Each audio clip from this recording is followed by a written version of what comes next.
Boa tarde, pessoal. Bom, nós vamos começar. A ideia é fazer essa palestra. Eu falo que é um bate-papo, porque depois do almoço é duro, né? A gente ter uma palestra expositiva. Então, eu vou estar passando algumas coisas, vocês fiquem à vontade para perguntar. Se eu sentir que o fluxo está travando muito, eu aviso e a gente passa as perguntas para o final. Mas a ideia é ser participativa. Para quem não me conhece, eu sou Edgar de Castro. Eu tenho uma empresa de consultoria, trabalho há muitos anos na área de automação, tive software house por 30 anos, trabalho muito na área associativa, né? Faço parte da AFRAC, diretor na FEComércio, no Conselho Tributário. Mas eu falo que tudo isso é para trazer essa informação e a gente poder estar trabalhando isso melhor e tentando facilitar esses modelos que a gente tem hoje em dia. Falo que hoje a gente tem, eu estava comentando com o Daniel, nós temos modelos que são muito aliados a isso. O ACBR, que encapsula um monte dessas coisas, vai facilitar a vida de vocês. O outro lado, uma participação associativa, vou até comentar um pouquinho depois da FRAC, é interessante para que vocês recebam a informação também encapsulada, montada, para poder entender. Isso facilita para vocês, para pessoal novo que entra para desenvolvimento, vocês aculturarem essas pessoas, fantástico. Então, hoje nós vamos comentar um pouco sobre esse panorama, né, a tendência dos documentos fiscais eletrônicos. Eu praticamente vou focar em NFCE, nessa linha. Deixa eu colocar aqui. E tentar mostrar um pouquinho, eu até vi um exemplo bem legal ali da Bematec ali fora. Nossos pontos de venda tradicionais, eles fazem o quê? Primeiro, automatizam as atividades comerciais, as novas tecnologias, que é muito importante, a automação fiscal e a automação do meio de pagamento. Todos vocês são software houses da área de automação e sabem que a gente, nesse quadradinho do meio, aí a gente gasta 80% do nosso tempo, 90% do nosso tempo. Tá certo? Que não é muito interessante. Então, a ideia é tentar cada vez mais facilitar. Fora isso, a gente ainda tem, o país, ele tem, a Constituição permite que os estados tenham legislação própria para cada um, assim como os municípios também, no caso do ISS. Né?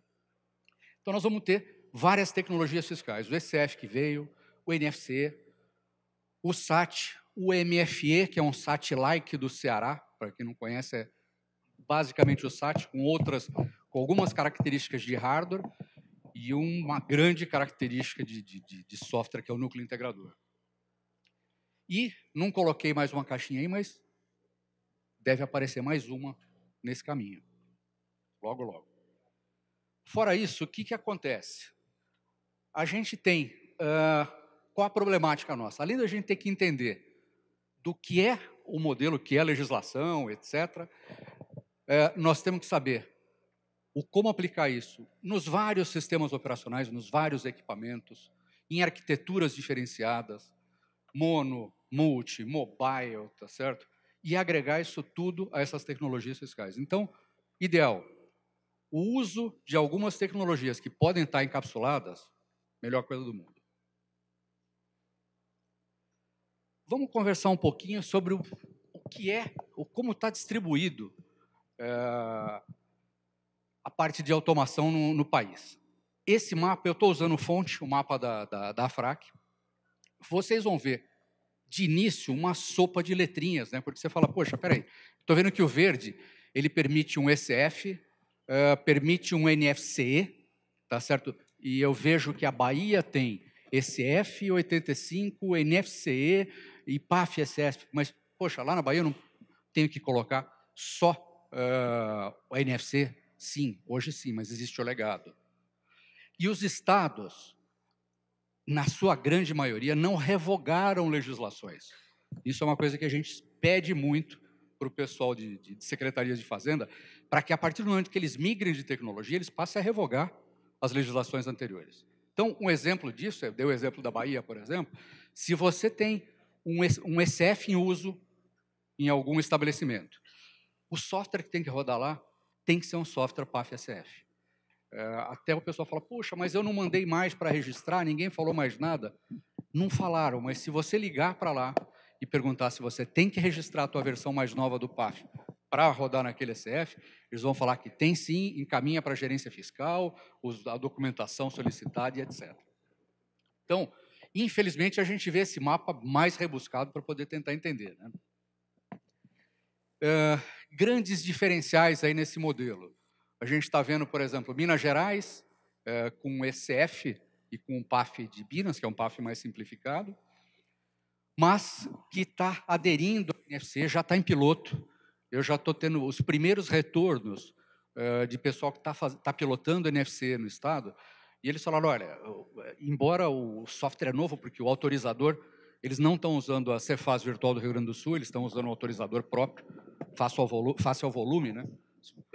Vocês sabem que Minas é o segundo maior volume comercial, então eles estão criando esse autorizador próprio, tiveram dificuldades de atrasos até agora, porque o Estado estava com dificuldades financeiras, então é difícil de conseguir conciliar essa entrada de novas tecnologias na falta de dinheiro, mas agora já está rodando, tem encontrado alguns probleminhas, mas tem sido resolvidos prontamente, ou seja, a expectativa que a gente tem aqui para Minas Gerais é provavelmente segundo semestre do ano que vem começarem a abrir alguma coisa para uso voluntário.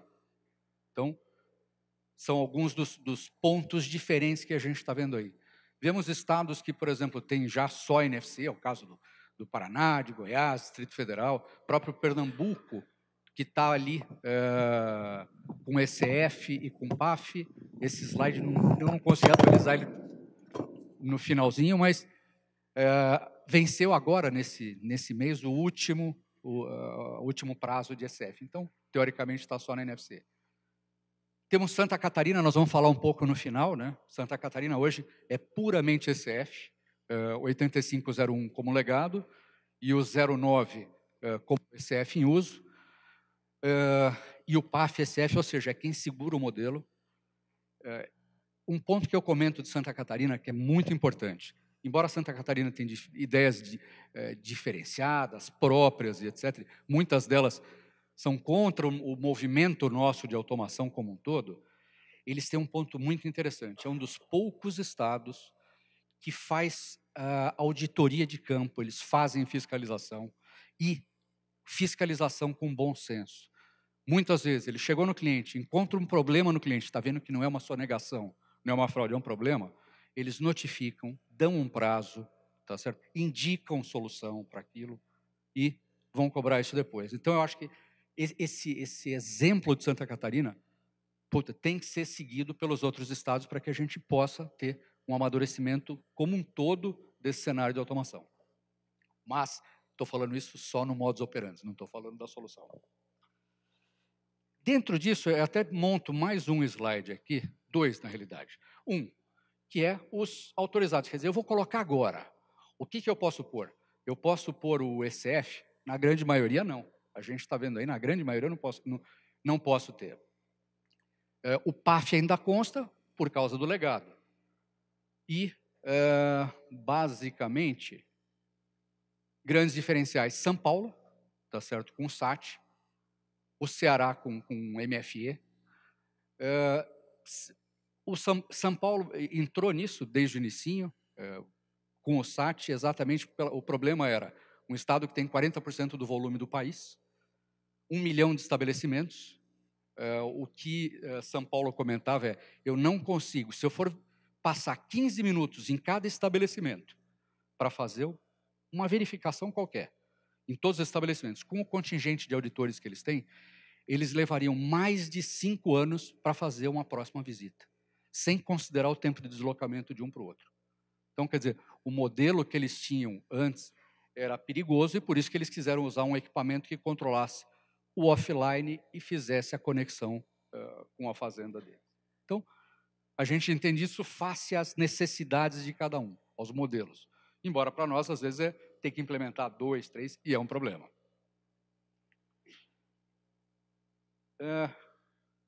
Tendências mesmo, quer dizer, o que vai ficar? Aqui ainda está Santa Catarina com o ECF09 e o PAF, por quê? Mais para frente eu vou falar, ele ainda não retificou uma alteração que ele solicitou para a NFC. Mas, no geral, grande maioria, NFC. pontos diferentes da história: Ceará, São Paulo, Mato Grosso do Sul, um modelo muito interessante, porque o Mato Grosso do Sul colocou NFCE e o ECF09 que eles já tinham. Ou seja, o 09, se for usar, vai ter que ter o PAF. Mas o que eles colocaram ali? Eles colocaram que o contribuinte pode optar. Ele pode dizer o que é melhor para ele. Tá certo? Com exceção dos postos de combustíveis, né, Léo? Que infelizmente eles jogam só para o ECF, não dão essa opção. Mas eu acho que isso é interessante porque cada vez mais uma das coisas que a gente comenta com o Fisco é: vocês criam as tecnologias, mas tem que saber que o país é grande, é uma tecnologia pulverizada, tem uma série de problemas, e às vezes uma determinada solução num lugar não funciona bem, e outras funcionariam. Se desse a opção, ia facilitar bastante.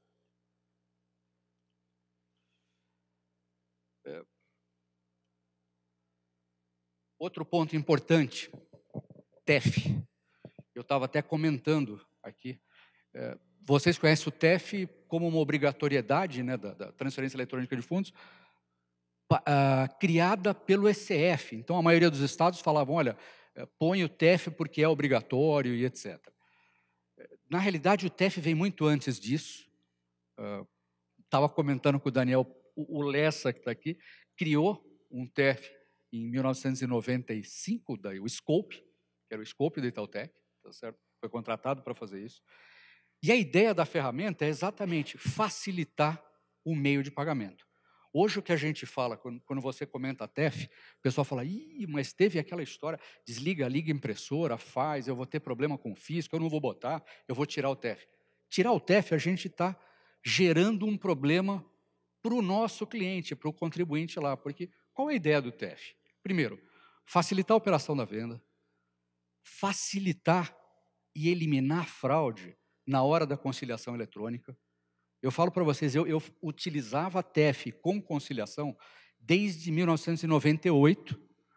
Os arquivos da Redcard na época e da VisaNet vinham através de uma empresa van, tá certo? Que me trazia esse arquivo, e eu fazia essa conciliação junto com o scope, com o servidor, tá certo? Identificava o que tinha sido de pagamento efetuado ou não. Isso é fantástico. Eu acho que essa cultura do TEF, a gente tem que voltar a ter, a utilizar, principalmente sabendo que no projeto ACBR, por exemplo, ele está contido, ele está lá dentro. Então, vocês têm uma série de facilidades para poder utilizar. Sem dúvida, vocês vão levar para o cliente uma facilidade que eu não sei se vocês já fizeram isso manualmente, eu já fiz, fazer uma conciliação de pagamentos. No final do mês, de uma pequena loja, você leva um dia inteiro. Tem empresas que tinham 1, 2 pessoas só fazendo isso. Então, realmente, eu acho que é um ponto que a gente pode estar voltando a olhar com bons olhos. E com uma vantagem. No caso do NFCE, no caso do SAT, tá certo? Nós não temos obrigatoriedade. Nós não temos nenhuma obrigatoriedade disso. A gente tem facilidade na hora de imprimir, de fazer a operação. Então, eu acho que o momento é bom para isso.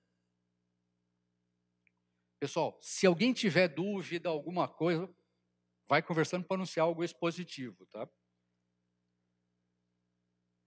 Bom, vamos falar um pouquinho de NFCE, então, né? Vamos começar a dedicar um pouco mais de tempo a ela.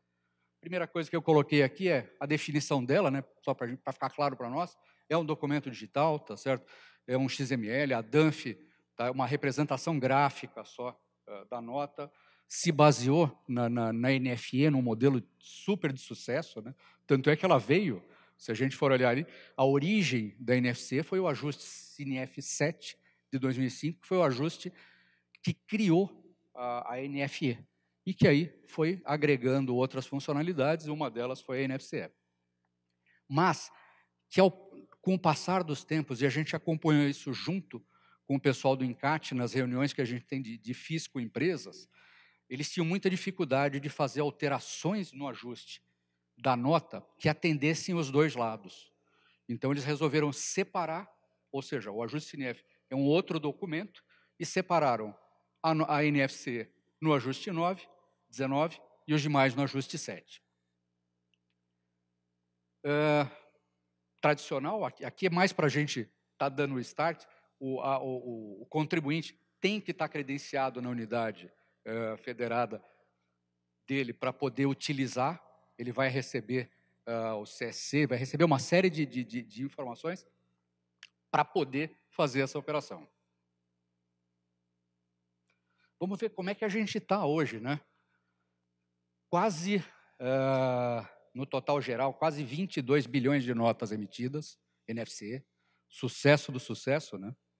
Esses dados aqui, essas estatísticas, existem no próprio site da Fazenda, do INCAT, tem essas informações um pouco diferentes. Essas eu recebo do escritório virtual deles, com detalhes por nota, e-mails, etc. Mas que tem lá também. Eu acho até que o formato de lá está mais bonitinho. E o total de emissores, a gente até vê assim, uma diferença. Pô, total de emissor do mês, que era a soma dos estados ali em cima, 600 e pouco, e o total geral 310. Não, é que lá em cima ele está considerando todos os estabelecimentos, e embaixo ele está considerando apenas CNPJ. Então dá uma reduzida, porque ele está fazendo uma sumarização de alguns do país, né? Se a gente for ver isso aí, ainda falando de documento fiscal, dá uma olhadinha no SAT. O SAT hoje, nós já temos praticamente 350 mil SATs instalados. No início do projeto, eles tinham falado em 500 mil, tá certo? E deve chegar lá, sim. Vamos lembrar que o tempo de transição do SAT foram 5 anos. Então, ele começou julho de 2015. Quem tinha ECF nessa época e estava válido, ele foi utilizando, se comprou naquela época como, acho que naquele momento, em junho, tiveram 40 ou 60 mil impressoras vendidas. E o pessoal tinha medo da tecnologia, acabou comprando um monte. Então, ainda vamos ter ECFs válidas até julho de 2020. Mas temos aí 350 mil SATs. Estamos vendo que essas tecnologias estão bem sedimentadas, já estão bem vivas. Bom, falando da NFC, eu sempre comento a informação, de onde vem. Lembrem, vocês fazem uma automação, precisam conhecer bem o que vocês estão implementando. Uma coisa é conhecer a parte técnica dessa implementação, como interligar. A outra é o que usar como fonte de informações para você poder validar o teu projeto.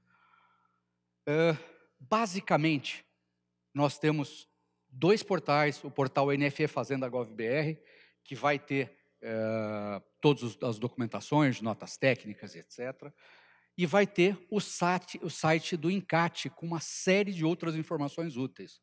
Uma delas eu vou mostrar um arquivo que chama Regra de Validação, que é muito interessante. Basicamente, se eu for fazer um projeto desse, aonde eu vou ter que me atentar? Em que parte dessa documentação? Primeiro, tem um manualzinho que eles fizeram agora, muito simples, depois de muito bater cabeça, que é o Manual de Boas Práticas, que quando a gente olha, principalmente para quem já desenvolve, fala, poxa, mas ele é muito simples, Mas, olha, tem detalhes ali que são tremendamente importantes. E vão definir se você está fazendo alguma coisa certa ou errada. Com certeza, o MOC é o Manual de Orientação ao Contribuinte. Atualmente ele está na versão 6.0. Como é que eles fazem? Eles pegam esse manual, tem outros documentos que eles vão emitindo por causa de agilidade. Mudar o manual leva um tempo muito grande, porque ele compila uma série de informações. Então, todas as novas implementações saem praticamente em notas técnicas ou em manuais auxiliares. E, de tempos em tempos, eles juntam tudo isso para dentro do Manual de Orientação ao Contribuinte. Então, hoje está na versão 6, e a gente vai ter uma série de outras notas técnicas que vão estar sendo utilizadas também. Pessoal, detalhe, a apresentação vai estar para vocês disponível, então nem precisa fotografar, quer dizer, já está aí, vai estar livre, e aí o Daniel vê o formato mais fácil de vocês pegarem. Bom, além do manual de orientação, a gente tem alguns manuais auxiliares, principalmente o manual de contingência offline, eu vou estar falando bastante disso aqui. Do DANF QR Code, vocês com certeza se debateram com ele agora na virada da 4.0, tá certo? Tendo que fazer toda a implementação, né? Notas técnicas das mais variadas possíveis, nós vamos ver até um manual de boas práticas, implementações que são feitas, o próprio formato 4.0, né, do XML, que foi até a versão 1.60 daquele manual, e que é uma coisa que a gente tem solicitado muito para o pessoal do Encate, é o seguinte: pô, você mudou da versão 3.10 do XML para a versão 4.0. Só que nessa virada, só do manual do layout, vocês foram até a 1.60. Tem 7 ou 8 versões.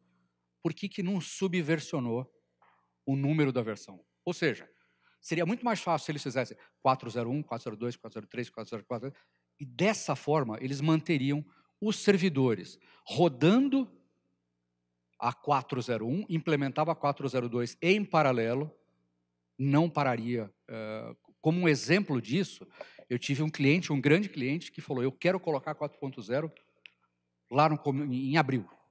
Eu não vou esperar até julho, porque vai ser um problema. Tá bom, ele implementou. Foi um grande pesadelo, porque a cada mudança que a gente teve, 1.42, 1.50, 1.60, cada uma delas, ele estava com o site no ar, com o aplicativo dele no ar, operando na versão atual, e de repente aquilo mudava em alguma data, que às vezes barrigava, não sabia em qual horário, e de um determinado momento para frente, passava da rejeição. Tá certo? Ou se ele tentava colocar antes, dava rejeição em tudo antes. Então, imaginem uma grande empresa com um grande site tendo que se virar com esse tipo de coisa. Essa é uma solicitação nossa, clara, quando eu falo nossa, é nossa comunidade, não é nossa só a FRAC. Tá? A gente tem grupos de empresas e entidades que se reúnem com o Encate trimestralmente, e com o objetivo de tentar melhorar, de ter boas práticas do lado deles também. Tá certo? Então, isso facilitaria muito, né? Bom, ainda nesse site que a gente está vendo, da Fazenda, nós vamos ter as notas técnicas, os esquemas, né, do XML, e uma série de tabelas e documentações diversas, que essa eu gostaria de passar para vocês o seguinte: isso é um ponto importante para que vocês implementem nas aplicações de vocês. Desculpa, eu não estou falando do lado de cá. Nas aplicações de vocês. É muito comum, por exemplo, deixa eu até passar aqui, antes da gente chegar, né, eu vou passar uma primeiro. À vontade, à vontade. Vamos lá, está aqui, ó, todos ouvem. Com relação ao manual, o Confaz e o Encate é que fazem as alterações, não é isso? E vira e mexe, eles estão fazendo bobagem uma atrás da outra. No caso, mandam extinguir um campo, depois voltam atrás e deixam a gente meio maluco. Um caso é o duplicata. Sim. A opção 14 de pagamento. Eles lançaram a nota técnica 1.60 dizendo que estava extinta. Aí depois lançou a 161 dizendo que não poderia extinguir pelo fato de ainda os esquemas XSD estavam previstos ela. Isso. Como é que fica uma coisa desse tipo? Dá para acreditar? Olha, eu te falo o seguinte, você colocou exatamente um ponto que esse cliente meu apanhou também nesse tipo de pagamento, porque ele tem a duplicata. Tá certo? Ele trabalha não só varejo, ele trabalha atacado, tá certo? É uma grande empresa multinacional. E realmente, se tivesse um subversionamento, a solução é simples. 403 estava aceitando o modelo 14, a 404 não, tá certo? O tipo 14. E quando entrar a 404, ela tem que conviver.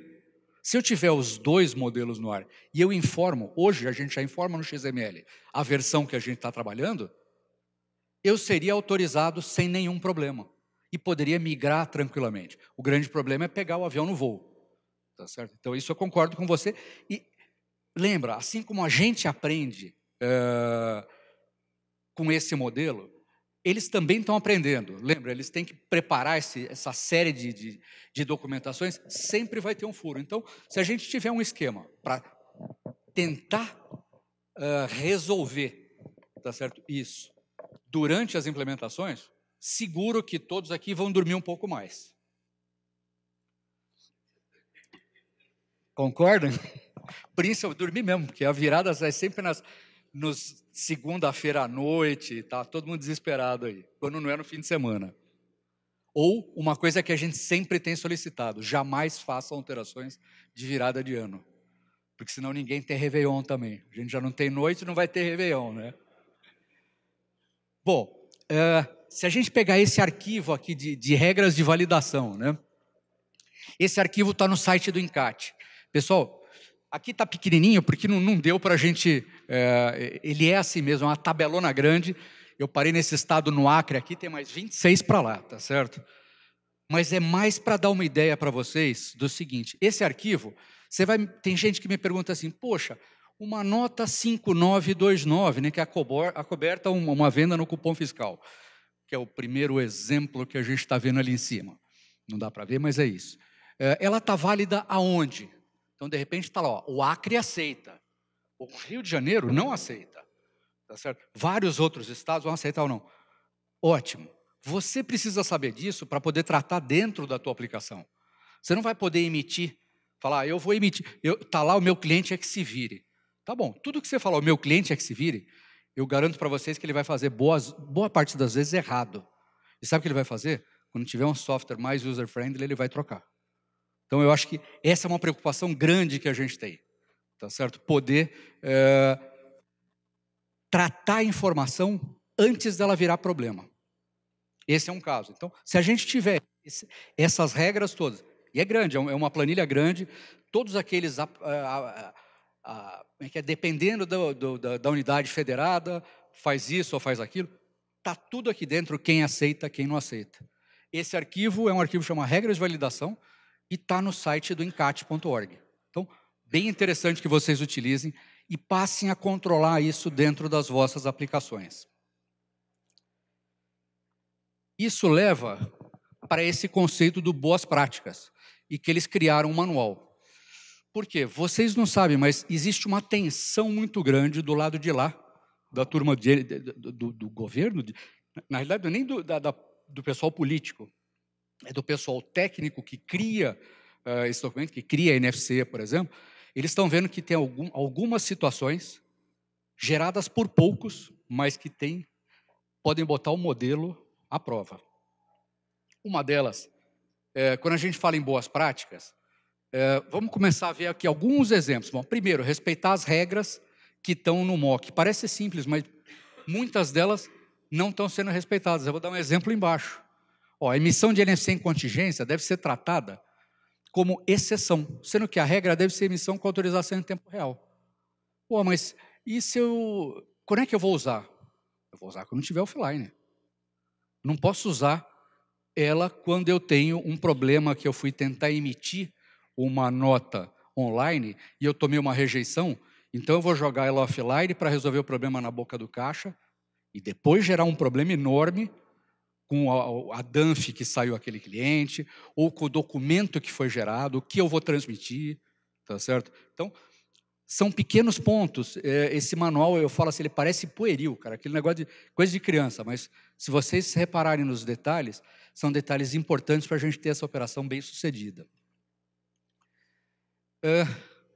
Software deve efetuar cancelamento e inutilização de numeração.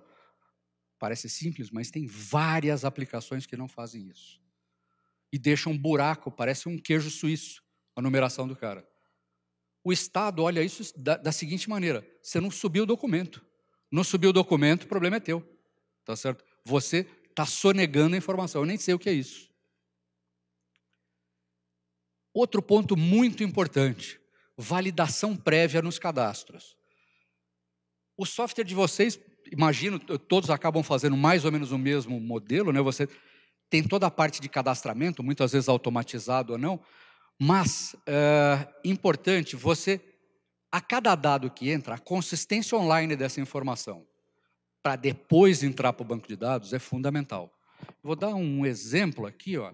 Se você pegar, por exemplo, ele colocou num determinado produto, ele falou, ó, o CFOP dele é 5101, mas ele falou que o CST é 60. Eu falo, peraí, não está compatível, tá certo? Vamos tentar verificar isso. Pô, e do PIS/COFINS? Idem. Aqui, regrinha simples, né?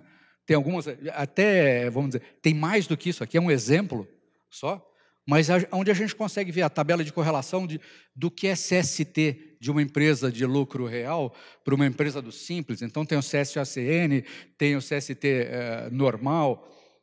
Para quê? Exatamente para facilitar a preparação do cadastro pelo seu cliente. Se você não prepara, tem muitas empresas que fazem a preparação desse cadastro, mas se você não prepara o cadastro do teu cliente, faça algo que possa validar. Exemplo, ele vai colocar o CEST.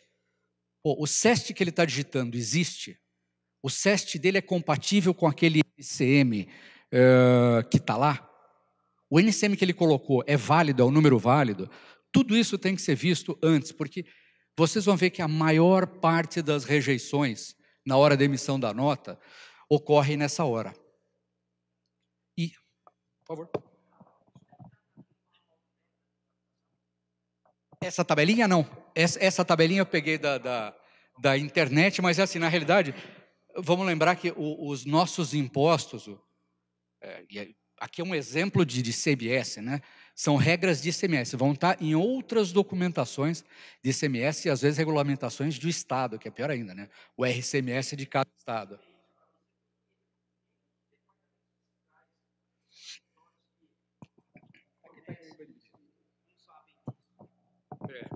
Eles não sabem disso, por isso que eu perguntei para você. Você liga num escritório de contabilidade e ele não consegue dar essa regra para a gente. E por isso que eu perguntei se está nesse manual. Não está, quer dizer, não está nesse manual, mas essas regrinhas, na realidade, são regras práticas. Se você procurar essa aí na internet, você vai achar. Tem um monte de lugares e um monte de bons escritórios de contabilidade que publicam isso. Tá certo? Aqui são pequenas características no caso do ICMS.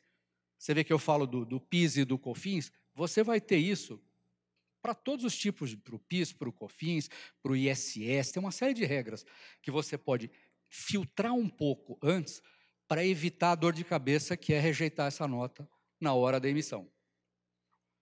Bom, por que eu falo isso?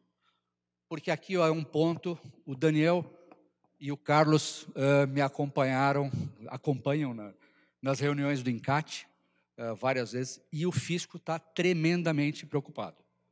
Por quê? Ele está falando, olha, o nível de NFC em contingência está muito alto. E a gente sabe que não é por problema de internet ou de servidores do Estado, de Fazenda, fora do ar. Tá certo? São exatamente por causa desses outros problemas. Lembra, eu não estou nem falando de fraude. Estou falando de pequenos problemas que acontecem na hora de emissão e que levam o cara a fazer isso. O que está acontecendo com isso? A maior preocupação deles é esse uso excessivo. Os estados estão buscando alternativa de hardware para minimizar o problema. Nós estamos recebendo alertas do pessoal de coordenação da NFCE, nas reuniões, várias vezes, falando, olha, se não resolver esse problema, é seguro que os estados vão estar buscando outras características, outras soluções para poder minimizar esse tipo de problema. Outros SATs, a gente está vendo, outros hardwares, SAT, a gente falou São Paulo tem uma característica marcante que a gente falou, então é difícil você ir contra isso. O ECF09, em alguns casos, utilizado. Um hardware seguro como o de Santa Catarina, depois eu vou comentar, Santa Catarina mudou aquele ajuste CINEF, ele fala de um hardware, né? Uso indevido em caso de rejeição no envio do online, que é o que a gente comentou, e o não envio da nota de contingência no prazo previsto. Esse é um dos maiores problemas. O cara migra, porque o que acontece? Ele acabou de tentar emitir uma nota no online, deu pau. Aí ele vai e emite no offline. Beleza, offline emitiu, imprimiu um papel, ele largou lá. Muitas vezes o software dele tenta emitir aquela contingência para o servidor. Não vai vir. Se ela foi rejeitada uma vez, vai ser rejeitado todas as vezes. Tá certo? E acaba não atendendo o envio disso daí, nos prazos previstos. O que acontece? Furo de numeração, documentação não enviada. Tá certo? O fisco está tremendamente atento com isso, tem feito históricos dos contribuintes nos estados, tá certo? Para verificar quem está furando, quem não está furando. Eu já ouvi histórias grandes, de problemas da pessoa ter 4, 5 mil notas em contingência que não foram enviadas. Significa documento inidôneo, tá certo? Não gerou, tem multa. Pode falar. Então, nesse sentido mesmo, a gente tem um cliente lá em Curitiba que ele tem uma característica de ter muito movimento em um período muito curto e ele não utiliza a NFC online. Ele faz tudo em contingência porque o ambiente dele também tem uma precariedade com relação à conexão com a internet. E depois que termina o movimento, ele sobe isso tudo. Existe algo no sentido de, dentro disso que você estava falando, de já ter alguma punição para esse contribuinte ou uma alternativa? Porque nesse caso é até compreensível que ele não pode perder aquela venda naquele momento, né? E é um número grande, 20 mil, é uma questão de eventos, assim. O cara não vai deixar de vender por isso. Né? Então, esse é o maior problema. Porque, na realidade, a regra é uma só. A regra, e aí eu vou falar assim, o que a gente ouve do lado de lá. A regra é, você emitiu, você vendeu, teve o fato gerador, ou seja, ele fez uma venda, recebeu por aquilo, ele tem que acobertar com uma transação fiscal. Essa é a regra número 1, né? Ele tem que fazer ela online. Ele só não vai fazer ela online se ele não tiver comunicação com a internet, ou seja, se ele seguramente não tem, e eu vou dizer aonde eles estão cercando esse tipo de problema, ou se é um problema da Cefaz, que é até mais difícil. Né? Quando a gente fala tem pessoas que fazem isso e falam, não, mas eu tenho problema. O que as secretarias de fazenda têm feito é o seguinte, eles pegam vários contribuintes daquela região e falam assim, poxa, cara, o teu vizinho do lado, da rua de cima, da rua de baixo, está transmitindo. E você está sempre offline. Pô, coitado, só cai o teu poste. O deles nunca cai. Tá certo? Só o teu está caindo. Então, seguro, vão multar. A ideia básica é o seguinte, se ele não fizer essa emissão, ele coloca o modelo de emissão no ato da venda. Porque ele emitiu e aquilo em algum momento vai passar para a fazenda. Essa conta vai chegar, então. Vai chegar. É isso que eu estou comentando. Tem vários estados que estão guardando estas informações. E por isso que eu falei, é a hora da gente... Está sobrando um pouco de tempo, é sacanagem falar isso, mas está sobrando um pouco de tempo para a gente agora olhar um pouco as aplicações e ver de que maneira eu consigo ajudar o cliente nessa hora. Se eu conseguir encapsular uma série de transações ou do próprio mecanismo de envio de geração do NFC dentro de ferramentas como bibliotecas que a gente está vendo aqui, projeto ACBR, etc., que ótimo, a gente consegue botar um pouco o foco do outro lado. Então, isso é muito importante e vai evitar esse monte de problemas que a gente está vendo. Eu vou dar um exemplo aqui, em contingência, as maiores rejeições são dados deles, tá? Duplicidade de NFE com diferença na chave de acesso, 42%. CNPJ base do emitente difere do CNPJ base do certificado digital, 14%. Tá certo? Isso porque existem pessoas que utilizam... de bobagem teve todo tipo. Usar CSC de outro na minha empresa. Tá certo? Então, várias coisas nesse nível. Informando NCM inexistente. Putz, 8%. Cara, existe uma tabela TIP do governo, você tem ela na internet no modelo, no formato XLS. Tá certo? Até você pode importar isso para você. Tem todos os NCMs lá. Nem precisa importar a descrição, importa o número que é válido. Tá certo? Quando o cara digital informar alguma coisa, você só vê se existe. Pronto, está garantindo não ter um NCM inválido. Tá certo? Que é 8% de rejeição. Data de entrada em contingência muito atrasada. O NFC com somatório de pagamento diferente do total da nota. Tem, tá certo? Enfim, nós estamos vendo aí uma série de erros que muito provavelmente foram pegos na hora da emissão da tentativa online. E o cara não fez, emitiu uma offline e está tentando subir aquela mesma coisa. E o pior é que aí a gente vai cair no boas práticas, ele vai subir aquela mesma coisa 70 mil vezes. Teve casos assim. O cara tentava, ele recebia a mesma rejeição.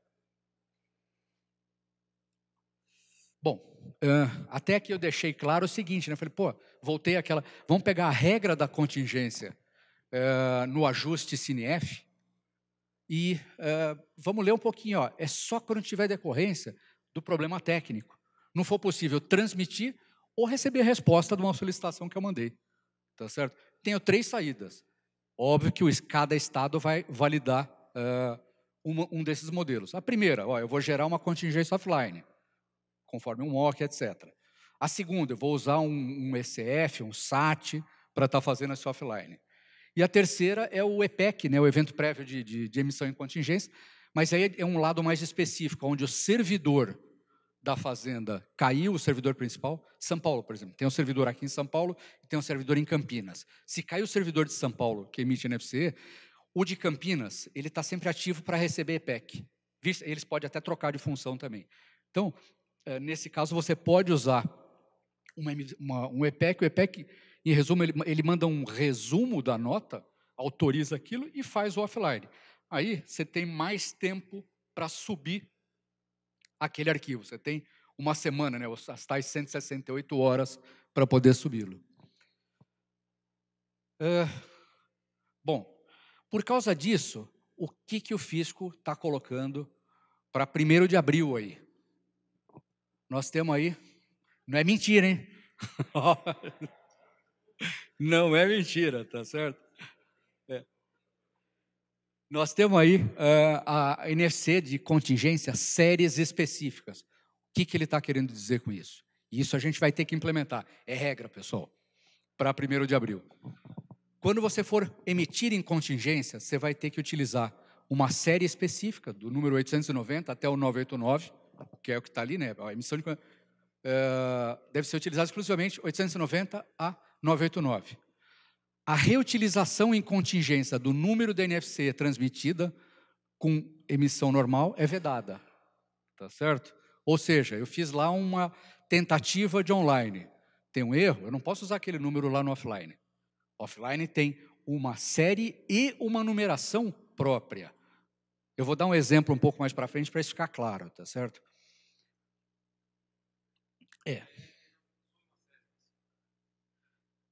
Isso, mas na NFC a gente vai ter essa...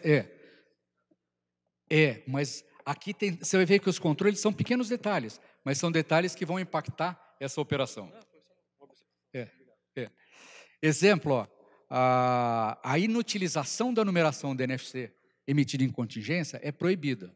Se eu, por exemplo, fiz um NFC em contingência, a 890.001, eu não vou poder inutilizar essa nota. Ou seja, eles não querem nenhum furo nisso. Aí é para cobertar um outro lado, é o lado da fraude, que o pessoal muitas vezes apaga essas numerações, apaga as notas. Em algum momento ele vai deixar um rabinho e vão puxar ele ali. Tá certo?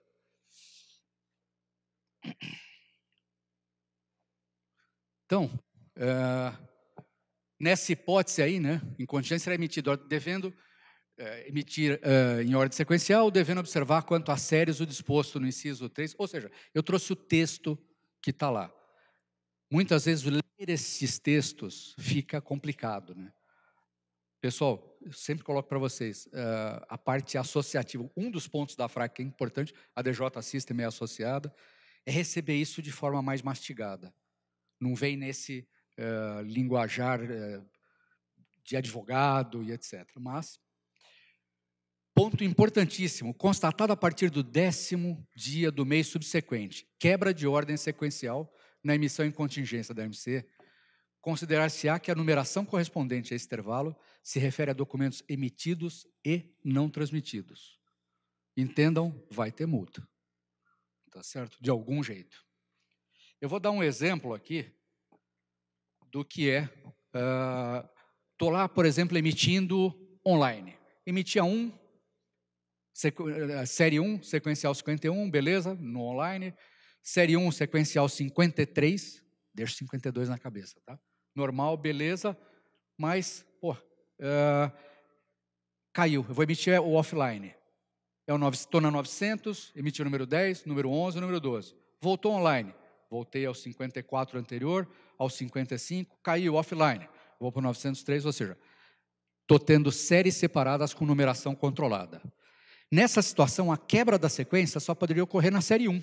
E seria possível, sim, inutilizar o 52. Tá certo? Está permitido. Tem a transação para isso. Na série 900, que segue outro sequencial, não pode haver quebra de sequência. Então, isso é algo que vocês vão ter que implementar no software de vocês. Réveillon está aí, tá certo? Dá para preparar, mas que seguramente vai ser cobrado para abril. Assim como tem outros pontos que eles vão estar colocando para abril também. Um deles, que provavelmente para lá, é o cancelamento por substituição do NFC. Mas esse é interessante. Vamos ver aqui o que ele é, né? Na hipótese prevista, no inciso 1, na emissão de contingência offline, na realidade, o emitente poderá solicitar o cancelamento da NFC, desde que tenha sido emitida uma outra NFC em contingência para cobertar a mesma operação, em prazo não superior a 1 semana, 168 horas, podendo ser reduzido a critério de cada unidade federada, contado em momento em que foi concedida a autorização de uso da NFC, de que trata esse tal inciso, que é o da contingência offline. Bom, a gente vai ver o seguinte: esse cancelamento por substituição da NFC está gerando uma nova nota técnica, é uma 2018.00x ainda, porque não está escrito. A gente até tem uma prévia dela, mas ela vai ser bastante mexida, então acho que não vale a pena a gente estar trazendo ela aqui para ver. A partir dessa nota técnica, vai ser possível fazer esse cancelamento. Está lá, tentativa de emissão online da NFC1. O que eu fiz? Mandei, não tive resposta. Fui lá na contingência offline e fiz uma nota, beleza, está ok. Quando retornou online, eu verifiquei que a nota 1 foi autorizada. Nessa hora eu vou usar essa substituição, esse cancelamento por substituição da NFC, onde vai estar informado, entre outras coisas, o número da NFC 2, que foi a de contingência offline. Como não tem, eles tinham uma data colocada que era entrar em homologação agora dia 5 de novembro e em operação dia 4 de fevereiro. Mas não vai ser, nem foi publicado o manual, muito provavelmente. A gente vai perguntar para eles agora, no fim do mês tem uma reunião com o INCAT, mas provavelmente deve ir para abril, junto com a outra parte. Como nós temos 15 minutos, eu vou dar uma aceleradinha para a gente... Aqui um exemplo... Esse é um arquivo, também é um extrato gerado pela FRAC, no caso, para falar, cancelamento em 24 horas, quem tem? 30 minutos, quem tem? Lembre-se que cada um desses documentos gerados na COTEP, que são ajustes, convênios, atos COTEP, eles são documentos nacionais que necessitam ser ratificados por legislação de cada estado. Então, aqui é um exemplo, a turma do jurídico da FRAC falou, maravilha, vamos pegar dos estados, como é que estão os cancelamentos, quais as legislações, tá certo? Se já está atualizado com a substituição da NFC, por exemplo, o cancelamento por substituição da NFC. A gente pega um exemplo aqui, todos os estados vão aceitar, mas São Paulo não. Isso é real, tá? São Paulo não aceitou implementar essa transação. Consumo indevido, né? A gente estava falando agora. Esse é um grande problema para eles, está consumindo muitos recursos. A gente pega lá um alto volume de rejeições no ambiente, cerca de 40% delas, considerando todos os documentos fiscais, geram um volume maior que a própria NFE. Isso nós estamos falando só de NFC, hein? Causa, por exemplo, sistema de empresa em loop, já vi vários casos assim, enviando repetidamente a mesma nota que foi rejeitada anteriormente. Ou seja, o cara mandou uma contingência, está rejeitado, manda de novo, manda de novo. Eu vi um caso, o número 70 mil vezes é real. O cara mandou 70 mil vezes a mesma nota. Ele não queria acreditar que era rejeitada. Exatamente. Nada muda, mesmo resultado, vai ser a mesma rejeição que ele vai receber. E o que ele vai receber depois, tá certo? Provavelmente uma penalidade de ficar de fora de operação por um tempo. Poucas empresas estão prejudicando todo o sistema. Isso é um fato bem legal, pessoal. A maioria das empresas quase não tem esse tipo de rejeição. Mas algumas, inclusive as grandes, mas algumas poucas, cara, elas estão fazendo um absurdo, porque elas geram, se um cara gerar 70 mil lixos desses, você já imaginou, você juntar 100 ou 200 caras desses, o problema, o impacto que dá. Então, isso realmente é um problema. E aí vai cair no quê? Em consumo indevido, penalidade, né? Pô, você fez por 10 a 50 erros de dentes, vai ter um bloqueio de 1 hora, tá certo? Você, no website foi detectado um consumo indevido, depois de 50 desses bloqueios, a fazenda te bloqueia de vez. Você tem que ir lá se apresentar para dizer o porquê que aquilo está acontecendo. Como resolver? Fácil.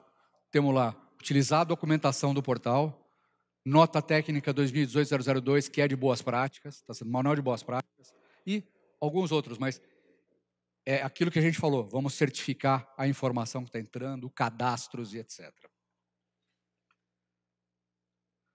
Outro ponto muito importante que vai entrar, eu vou acelerar até porque a gente tem mais 15 minutos só, mas o que está acontecendo? Face a tudo isso, o fisco está falando assim, pô, eu preciso identificar de quem é o software. Ele não está criando regra, hein? Ele só quer saber o seguinte, quem são os softwares que estão chegando aqui? Então, eles vão criar um cadastro. Isso é uma proposta que a gente está vendo aqui, ainda não é martelo, não bateram o martelo nisso, mas eles vão criar o tal do CCA, um cadastro centralizado de autorização dos documentos fiscais eletrônicos. E, basicamente, nós vamos estar falando, tem lá um responsável técnico, ou seja, vocês, tá certo? Que vão se cadastrar através de um portal, do certificado digital, informar os contribuintes que vão usar o teu sistema. Isso vai para um cadastro centralizado, o tal do CCA, e o contribuinte vai aceitar esse vínculo. Na hora que ele fez isso, geramos um par de chaves, tá certo? Vamos pegar, falar um pouquinho das regras aqui. O mesmo contribuinte pode ter cadastros vinculados a vários responsáveis técnicos. Normal, quem trabalha posto de gasolina sabe que o posto pode trabalhar com software e a loja de conveniência, que é franquia da MPM, está usando outro software, por exemplo. Então, nada impede que se utilizem mais de um par no mesmo CNPJ, tá certo? Um par cadastrado pode autorizar qualquer documento eletrônico, não tendo vínculo com o documento, quer dizer, ele não é um par para NFC ou um par para NFC, não, ele é um par, que vai poder usar para qualquer coisa.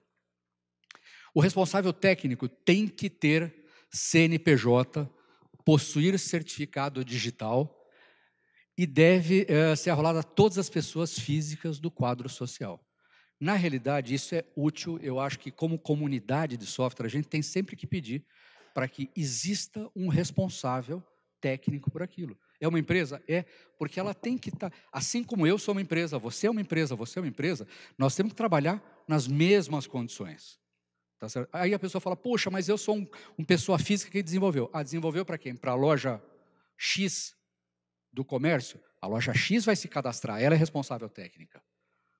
Ela te contratou para desenvolver, mas tem que ter um responsável. Eu sempre brinco que eu falo, isso é para tirar os Talibã Inc. que estão no caminho. Que os caras estão no servidor da Rússia fazendo tudo o que pode e quebrando o nosso mercado. Bem parecido. Então, é bem parecido. A gente sempre elogiou aquele modelo do SAT, da chave e tal. Eu vou mostrar aqui, é basicamente isso. O responsável técnico, ele através do site vai fazer a autenticação, o certificado vai receber o CSRT, que é um token digital. O contribuinte, também através do site certificado, vai reconhecer e receberá outro token. Nós estamos falando em 2, tá certo? O aplicativo emissor deve transmitir, além dos dados do documento, o par de usuários cadastrados do CCA, e um hash desse documento utilizando o CSRT do responsável técnico, que é aí que se parece muito com o SAT. O serviço de autorização localizará na base do CCA o par de usuários, o CSRT, verificando a validade. Pode estar válido, beleza. Após o procedimento de verificação do par, são aplicadas as validações normais do documento. Tá certo? Em caso de uso indevido ou processamento offline, reiterado ou por tempo excessivo, são geradas estatísticas para futura notificação ou aplicação de penalidades. Por quê? Porque agora ele sabe quem são os caras. Ele sabe não só quem é o mas ele sabe quem é o software. A numeração dos documentos vai ser controlada. Aquilo que a gente estava falando é mais ferro e fogo aqui. Havendo falha por intervalo de numeração, será estabelecido prazo para envio dos documentos faltantes. Acabou o prazo, irregularidade, penas aplicáveis, tá certo? Hipóteses, inclusive, para descredenciamento do software. O sistema de autorização DFE poderão, com base em gradação das penalidades pré-estabelecidas, suspender o par credenciado ou mesmo banir o responsável técnico. bloqueando indefinidamente os pares do qual faz parte, conforme o detalhamento posterior. Então, aqui é aqui que mora o perigo, mas se a gente fizer direitinho, nós nunca vamos chegar nessa parte. Credenciamento dos pares pode ser desfeito tanto pelo responsável técnico quanto pelo contribuinte. Isso aqui a gente verifica, é um ponto importante em relação a alguns estados que dão credenciamento, porque em alguns deles você não pode descredenciar um cliente teu. Aqui você pode. Você vai poder falar, esse cara não é mais meu cliente, ele não usa o meu software. Isso é importante. No caso de revogação por parte do responsável técnico, o contribuinte vai poder usar ainda aquele parzinho credenciado por 30 dias. Então, isso está dentro de uma minuta deles, tá? Bom, nós vamos ter as responsabilidades, que é o que a gente comentou aqui, eu vou até passar um pouquinho isso. Possíveis penalidades, né? Então, que a gente viu lá, ele pode ser suspenso, pode ser banido, tá certo? E essa estratégia é gradativa, ela normalmente vai trabalhar aqui em 4 etapas, né? Uma notificação do responsável técnico contribuinte, uma suspensão para o par por um determinado tempo, um banimento do responsável, uma notificação com prazo para os contribuintes que tinham vinculação com esse cara, tá certo? Interrupção das autorizações dos contribuintes vinculados, etc. Então, isso aqui vai entrar, está em discussão, foi apresentado um primeiro documento, tá certo? E agora vai continuar essa conversa, mas seguramente vai entrar essa regra também. Teoricamente, para o DFE, para os documentos fiscais eletrônicos, tá certo? Nós vamos ver agora. Como isso ainda é uma minuta, a gente não sabe exato aonde eles vão começar a aplicar, etc. Aqui, no caso, são dos documentos eletrônicos ligados ao SPED. Então, os DF, NFE, NFCE, MT, MMD, enfim, todo BPE, todos esses. 5 minutos. Vou falar rapidinho aqui. A última tinha que ser meio impactante, né? A gente tem aqui o ajuste CINEF 15/2008, foi uma alteração, aonde Santa Catarina conseguiu incluir no ajuste 19 da NFCE esse texto. O Estado de Santa Catarina poderá exigir que a emissão e autorização de NFCE modelo 65 seja realizado por meio de equipamento desenvolvido e autorizado para uso fiscal, comandado por meio de programa aplicativo desenvolvido por empresa credenciada pela respectiva administração tributária. Bom, peraí, mas Santa Catarina não utiliza NFC? Então, mas eles tiveram muita pressão interna dos contribuintes, das associações, e eles vão entrar. Agora, eles conseguiram passar aquele item lá. Bom, primeiro, esse ajuste somente vai ter validade quando Santa Catarina ratificar dentro do Estado isso. O ajuste não define o equipamento mencionado. O que será? Um SAT, um ECEV09? Não, muito provavelmente é um equipamento novo, criado por eles para isso, eu imagino. A gente não sabe, nós marcamos, a FRAC marcou uma reunião nessa semana agora com o vice-presidente de hardware, o de software e o presidente da entidade, para entender o que é que Santa Catarina quer dizer com esse equipamento. Ninguém sabe ainda. Importante verificar que ele está ligado ao cadastro. Hoje, Santa Catarina utiliza um cadastro bem sucedido, o tal SAT, né? E SAT é o Sistema Administrativo Tributário, né, de Santa Catarina, e ele muito provavelmente vai estar ligado ao CCA. Fechou? Boa tarde. Opa, deixa eu ver aqui. Será que não vai ter a tendência de ser igual ao Ceará? Porque o Ceará, a NFCE é via integrador, né? Isso, então. Na realidade é o seguinte, aqui eu falo assim, a gente tem que comer o boi aos bifes, né? Vamos por pedacinho aqui. O que ele fala é de um hardware que, sim, parece ser um hardware igual a um SAT ou um MFE, que é um SAT, tá certo? Mas ele não fala de um núcleo integrador fiscal. Aí já é uma outra história. Então, o que a gente entende aqui é que ele vai ter um hardware para minimizar todo aquele problema de contingência que eu falei para vocês. Por isso que é importante que nós, a comunidade, rapidamente tentamos sanear o máximo possível esse tipo de situação. Bom, eu ia falar até desse, não vai dar.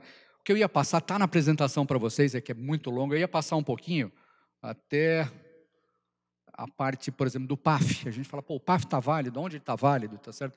Então a gente vê, tem lá uma tabelinha. Essas tabelas vocês recebem, se tiverem, vou fazer um jabá da FRAC, porque é real, quer dizer, se você é um associado, você está recebendo isso. Eu falo, é um custo muito baixo para ter todo esse tipo de informação. Vou passar aqui rapidamente da FRAC. Ó, quem que ela congrega, né? Puta, hoje, 90% do setor de automação comercial. Turma de certificado digital, de startup, meio de pagamento, periférico, AIDC, suprimento, canal de distribuição, revenda, software house, fabricante, e-commerce, usuário final corporativo que está lá. Então, é legal porque está todo mundo lá dentro. Quando leva um problema, a gente tem que resolver o problema como um todo. Não é com visão parcial. Um exemplo que vocês vão ver, a gente não vai conseguir passar aqui, mas para cada estado se gera um e-book fiscal. E aqui tem até uma análise de um e-book. Eu peguei um exemplo de São Paulo, tem vários slides aqui falando. Pô, maravilha, ó, o que tem, quando qual é o tipo de equipamento, documento, formato, ele vai entrando em vários detalhes. Até pegar aqui, ó. A gente pega algumas coisas que a gente não vê normalmente. Pô, legal, ó, o SAT, eu posso fazer a impressão obrigatória? Mas a gente já fez consulta. Se você fizer se o adquirente concordar, isso pode ser enviado por meio eletrônico. Meio eletrônico, e-mail, WhatsApp, o que for. Não está escrito e-mail. Tá certo? Então, a vantagem desses documentos é que eles levam sempre os detalhes úteis para melhorar a vossa aplicação.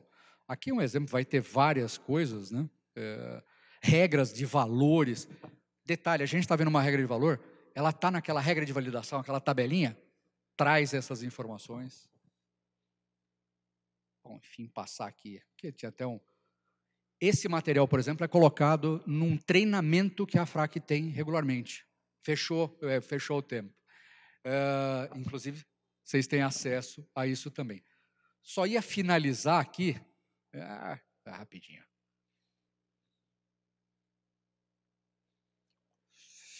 Com esse último slide, tá certo? Que é o seguinte, nós estamos falando de regra, de imposto, etc. Nós estamos agora num momento que se fala muito de reforma tributária. Para quê? Tem 3 modelos, aí tinha um que já tinha do Raul lá, de 2000 a 293, tá certo? Principalmente na parte, é um IVA, tá certo? Na parte de CMS, ISS, etc., e PIS, COFINS. O modelo mais atualizado disso, que é o CECIF, né, o Centro de Cidadania Fiscal, tem economistas como Bernardo Api, você vai encontrar o Eurico de Santi, que é o responsável pela parte jurídica tributária da GV, enfim, tem um time grande, eu faço parte desse time aqui, dessa análise, né, para ver o que pode afetar os documentos. Por que eu pus isso tudo aqui? Até a reforma do Paulo Guedes, né, que o Paulo Guedes quer mudar, num primeiro momento, o PIS, o COFINS, tá, ou seja, os impostos federais.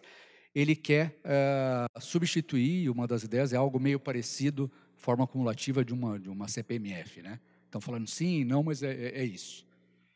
Mas isso aqui vai mudar, vai mexer no nosso queijo, de novo, tá certo? Vamos ver se mexe para melhor. Se a gente conseguir facilitar aqui toda essa problemática que a gente tem que pôr no software, melhor.